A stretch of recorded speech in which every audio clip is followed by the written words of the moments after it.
You have to grab that viewer or listener and then guide them through with the material that you have, so that they'll stay. Some of that is about pacing. Some of it is about, if you have narration, who the narrator is. In our case, in the Black radio series, the late Lou Rawls, who was a fantastic singer and artist, was the narrator for our series. And he had a great voice. He had a great presence. We would write copy, and he would interpret that so that it sounded like he was just talking off the top of his head. But he was coming from what we wrote to try to provide the links to the various sections of the piece. So it really means that, all of the work that any journalist or any writer has done from reading other masters of their field, whether it's fiction writers, whether they're nonfiction writers, whether they are, producers of documentary films or radio, and learning from those masters and then using those techniques to tell us. Okay, that's fair enough. Now, I want you to tell me the day that you remember as your best day as a journalist. This could be maybe because you were interviewing somebody, something happened, or I don't know, but that day make it a very important day for you as a journalist. Help me understand that day. I'm interested in your story. One day, and I won't necessarily say it was my best, but it was definitely, an insightful day, and I learned a lot.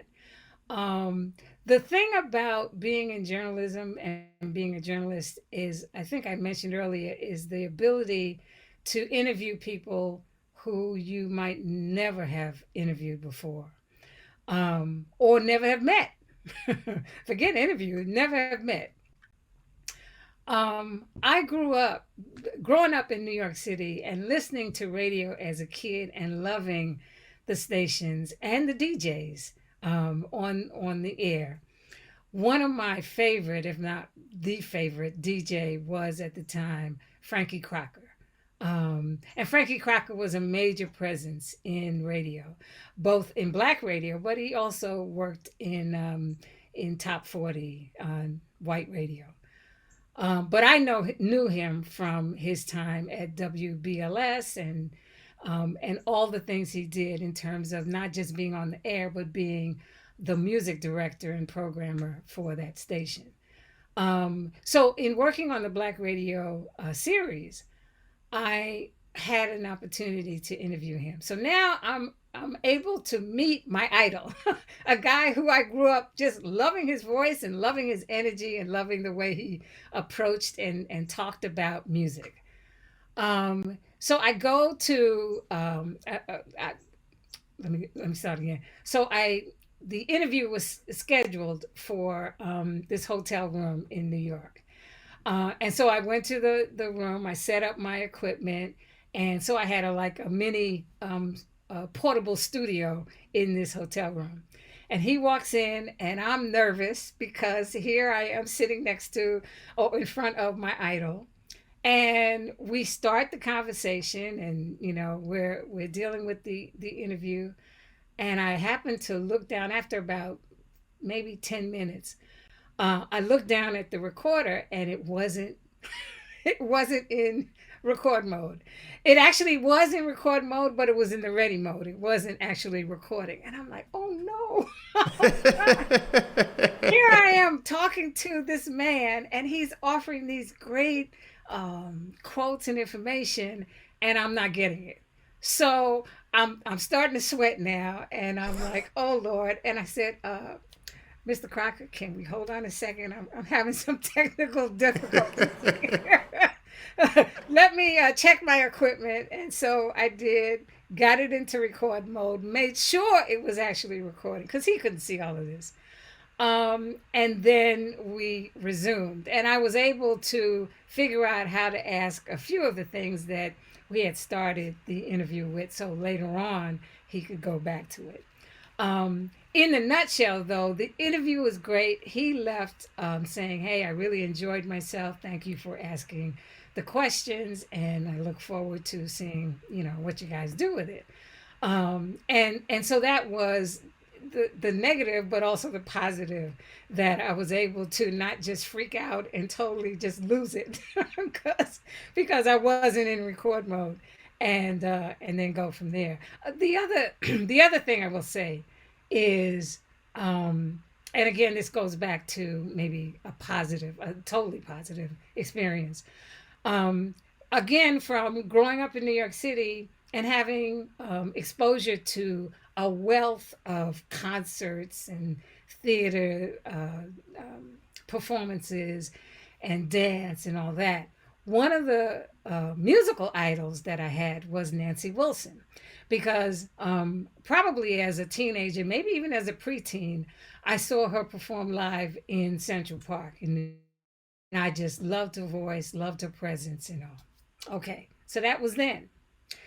Jump forward to the 90s, and I'm working with NPR, and they had a series that you can still find on some NPR stations today, but it's also online on the NPR website.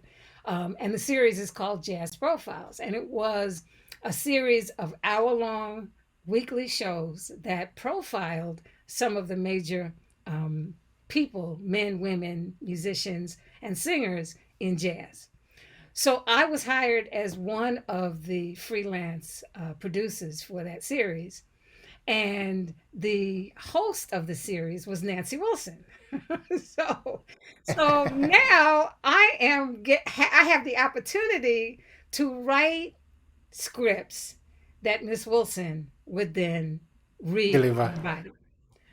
Who does that? I mean, who has the opportunity to not only maybe meet and shake hands with your idol, but also to then more closely work with them in terms of being their writer producer for a particular episode of a show in a series. So that I would say was a really positive. Again, being able to interact with people that I would never have, thought I would have been able to, but also doing that in a professional manner, and seeing what they are able to do in terms of bringing what you've written to life. That's powerful. That is absolutely powerful. All right. Now, because you teach journalism and communication, um, do you want to say maybe this is what motivate your students to become students of maybe journalism and communication? Why do they have to do that? What is motivating them? That's a good question. Some of them are really interested in, um, well, I think it's a multi pronged answer. Some are interested in emulating their idols, whether they're anchors on television, whether they're people who they've followed online. They see themselves as the next whoever you name, a famous anchor or media personality. Some of them are really interested in covering and really telling stories about the political scene. One of the great things about being in Washington, D.C. is that you name an organization, I don't care if it's political or cultural or social or, educational, health wise, they have a headquarters here in DC. So students who come to Washington, and particularly who come to Howard University and major in our department in journalism, they have access to interviewing and finding out information firsthand from the people who are actively involved in the field. So some want to be anchors, some want to help make the world a better place because of the stories that they write and the information they're able to expose that may not be readily available elsewhere. Some are interested because of their maybe sports background. They want to be sports journalists and deal with that. Some want to be um, journalists that deal with the entertainment world and all that it encompasses. and report on that. So it's a mixed bag.